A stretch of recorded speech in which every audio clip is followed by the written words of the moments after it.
አብሽሩ አረ ወላሂ አብሽሩ አላህን ይዛችሁማ እንዴት ነው የማይሳካው? እንዴት ነው የማይቀየረው? መን ተወከለ ዐለላሂ ከፋህ አላህ ላይ የተመካማ አላህ ሱብሓነሁ ወተዓላ በቂው ነው። አለም የእቲ ኒዳኡ ለኢብራሂም ለኢብራሂም እንዲህ የሚል ጥሪ አልመጣለትም ወይ?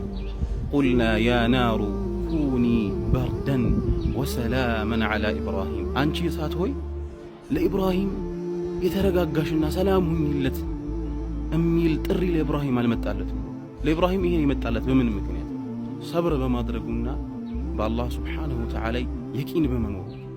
እናንተም ልክ እንደ ኢብራሂም በአላህ ሱብሓነሁ ወተዓላ ከተማመናችሁና ሰብር ካደረጋችሁና የቂን ካደረጋችሁ ልክ ለኢብራሂም እሳቱ የተረጋጋ ውሃ ሰላም እንደሆነለት ለእናንተም ያሰባችሁት አይሳካም አይሆንም ያላችሁት ነገር ሁሉ ነገር ተቀይሮ አማን ሰላም ይሆናል ማለት ነው።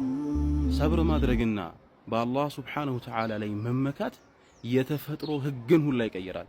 ልክ እሳቱን ወደ ቀዝቃዛ አየር ወደ ሰላም ወዳለው ነፋሻማ አህዋል የቀየረ ጌታ ማለት ነው። የእናንተንም ነገር አላህ ልክ እንደዛ ይቀይረዋል ነው። ሰላም አለይኩም ወራህመቱላሂ ወበረካቱ።